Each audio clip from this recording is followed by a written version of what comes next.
Bu həmin gündür ki, Allahın elçisi, Allahın peyğəmbəri məşhur Şəbaniyə xutbəsini bugün elədi, minbərə çıxdı və Şəbaniyə xutbəsi kimi məşhur olan xutbəsini söylədi.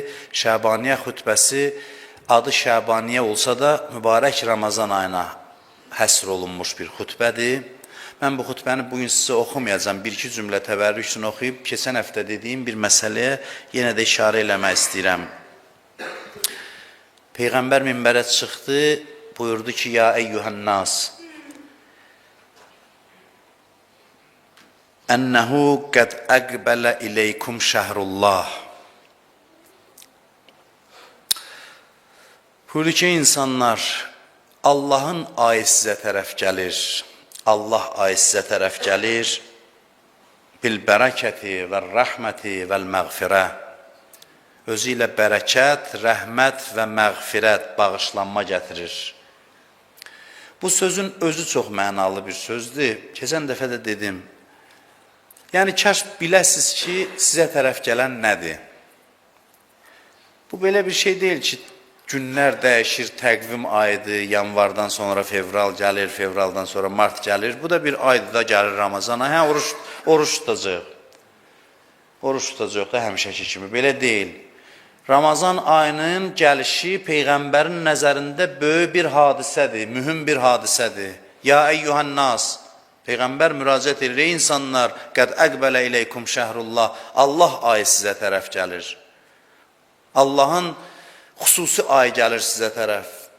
Siz bir müddətli, bir ay müddətinə, bunu mən özüm Allah'a and olsun ki, hiss eləmişdim. Özüm həmişə özümə düşünürdüm bu məsələni. Hiss eləmişdim. Yəqin siz də hiss eləmişsiniz, böyük bir şey hiss eləməmişəm. Amma bir alimlərdən birindən də sonra eşitdim, dedim ki, doğrudan da necə dəqiq sözdür. Dedi ki, Ramazan ayı dünyada bir behişdən bir qitədir, bir hissədir. Dünyadaykən cənnətə daxil olur insan. Yəni, həm dünyadadır, həm də elə bir dünyadan ayrılıb başqa yerdə yaşayır bu bir ayı. Bu həqiqətən belədir. Ramazan ayı orucluq ayı deyil, bir daha deyirəm. Ramazan ayı orucluq ayı deyil. Oruc Ramazanın əmridir, bəli. Amma orucluqdan əlavə Ramazan ayının daxil olması özü bizi buradan qopardır, maddi dünyadan başqa bir fəzaya aparır. Sanki dünyadaykən, sanki yox, sözün birbaşa mənasında. Dünyadaykən cənnətdə yaşayırıq. Kiminsə bərk yuxusu gəlir deyəsən. Bərk yuxusu gəlir. Muhammed Ali Muhammedə salavat deyək.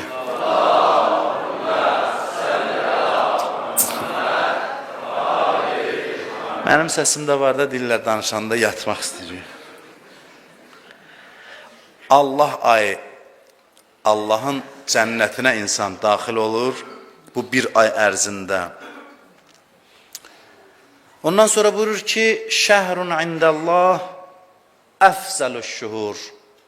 Buyurur ki, bu elə bir aydır ki, Allah yanında ayların ən üstünüdür. Görün necə, belə şövqlə Peyğəmbər danışır bu ay haqqında. Adam eşitdikcə hər dəfə bu xutbəni oxuyanda vəsvəsə oluram ki, hamısını danışım, sonra görürəm vaxt azdır, elə ona görə bir neçəsinin cümləsini sadəcə deyirəm. Şəhrun indəllah əfzəlüş-şuhur. Bu ay Allah yanında ən üstün aydır. Və əyyamuhu əfzəlül əyyam. Günləri günlərin ən üstünüdür. Və ləyalihi əfzəlül ləyali. Gecələri gecələrin üstünüdür. Və saatuhu əfzəlül saat. Saatları, belə təfərrüatı ilə deyir, ən fəzilətli saatlardır. Şəhrun ən gözəl sözüdür, zirvəsidir bu xutbənin. Şəhrun du'itum fihi ila ziyafətillah. Bu elə bir aydır ki, bu ayda Allah ziyafətinə dəvət olunmusunuz. Allah qonaqlığına çağırılmışsınız. Siz dünyada deyilsiniz, Allahın yanındasınız, başqa fəzadasınız. Və cuiltum fihi min əhli kəramətillah. Allahın kəramət əhlindən olmuşsunuz. Allah yanında hörmətli olmuşsunuz bu ayda. Ənfasukum fihi təsbih. Nəfəsləriniz bu ayda təsbihdir. Və nəvmukum fihi ibadə. Yuxunuz bu ayda ibadətdir. Və əməlukum fihi məqbul. Əməlləriniz bu ayda qəbuldur. Başqa ayda əməli qəbul elətdirmək nə qədər zəhmətsə, Peyğəmbər zəmanət verir, əməlləriniz bu ayda qəbuldur. Və duaukum fihi müstəcab, dualarınız bu ayda müstəcəbdir, dualarınız qəbul olunur. Keçən dəfə dedim, bu xutbəni dahi oxumuram. Peyğəmbər nə qədər danışdı bu ayın fəzilətlərindən, o mərifət çeşməsi olan Həzrət Əmir ayağa durur və Həzrət Peyğəmbərə ki, onun ustadıdır, insaniyyətin, bəşəriyyətin ustadıdır, ondan sual soruşur, özünə layiq sual. Himməti yüksək olan adam həmişə ən böyük şeyin dalıyca gedir. Ya Rasulallah, bu qədər ki, siz danışdınız, bu ayın fəzilətlərindən başa düşdüm. Amma Əli böyük adamdır, sualı da böyüdür. Ma əfzəlul əmal fi hazə şəhr. Bu ayın ən üstün əməli nədir bəs? Mənə ən üstününü göstər, onun dalınca gedim. Peyğəmbər buyurdu ki, əfzəlul əmal fi hazə şəhr əl-vəra' an məharimillah. Bu ayın ən üstün əməli Allahın haramlarından çəkinməkdir, vəra' xüsusiyyətinə sahib olmaqdır. Vəra' xüsusiyyətinə sahib olmaqdır. Bu ayın ləzzəti bundadır, bax. Bu ayın ləzzəti bundadır ki, həddlər qoyasan özünə. Hədd qoymaq bilirsiniz nə qədər ləzzətlidir. İnsan aşiqdir, özünə yox deməyin aşiqidir. İnsanlığını onda hiss eləyir ki, istəyir eləmir. İnsanlığını onda hiss eləyir. Təqva, orucun fəlsəfəsi budur, orucun zəxirəsi budur. Ya eyyuhəl-ləzīnə āmenū, kutibə aleykumus siyam, kəmə kutibə aləl-ləzīnə min qablikum ləalləkum təttəqun. Ey iman gətirənlər, oruc sizə vacib edildi, sizdən əvvəlkilərə vacib edildiyi kimi, bəlkə təqvalılardan, pəhrizkarlardan olasınız. Oruc yəni pəhriz, pəhriz yeməkdən pəhriz yox, yəni günahdan çəkinmək, xoşa gəlməz əməllərdən çəkinmək. Təqvanı belə məna ediblər, belə izah ediblər ki, bir qaranlıq gecədə, tikanlı, kollu səhrada insan yol gedir, necə diqqətlə yol gedər, ətəyini yığar, ayaqlarını elə atar ki, tikan batmasın, tikan ona ziyan toxundurmasın. Təqva bax budur, diqqətlə yaşamaq, diqqətlə. Həyatın hər anında diqqətli olmaq. Həcdə hacılar görüb, ən şirin məqamlar nə zamandır? Həcdə ehram bağlayanda. Qəribə bir hal gəlir, ehramla insan diqqətli olmağa başlayır və sevinir, hamı sevincəkdir. Ehram bağlayanda həccin şadlığı gəlir insana, sevinci gəlir insana.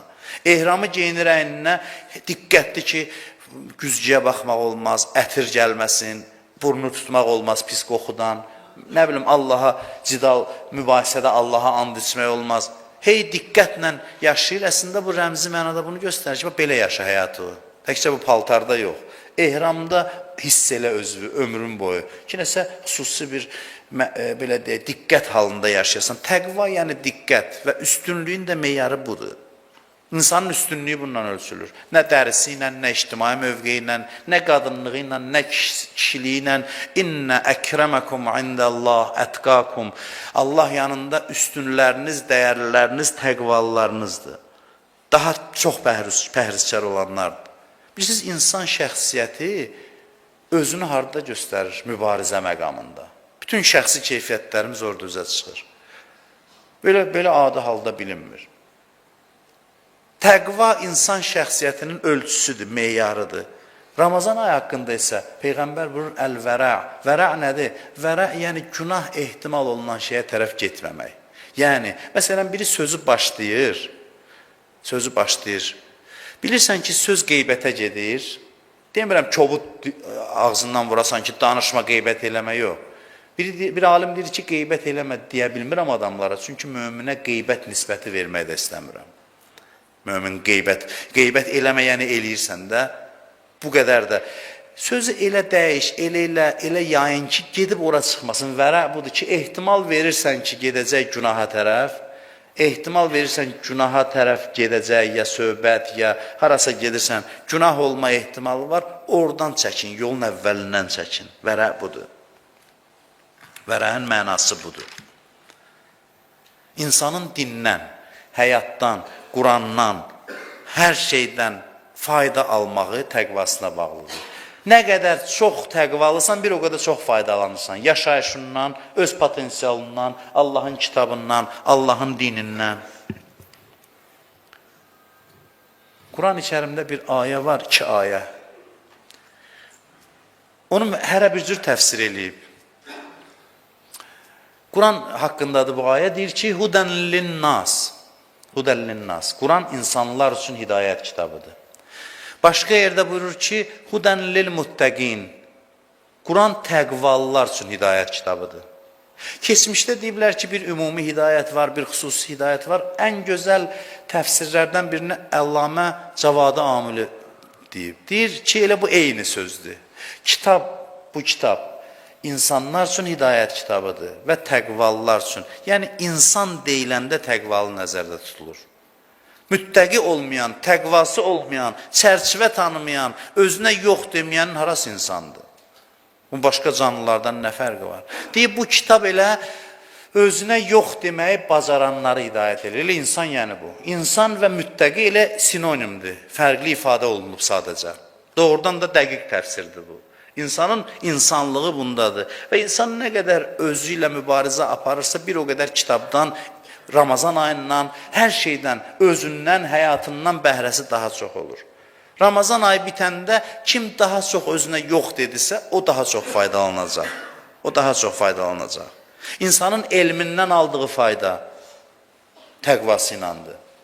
Çox kitab oxumaqla adam alim olmur. Kitab oxuyub təqvaya riayət eləməklə az elmdən çox fayda götürür insan. Bərəkətli olur.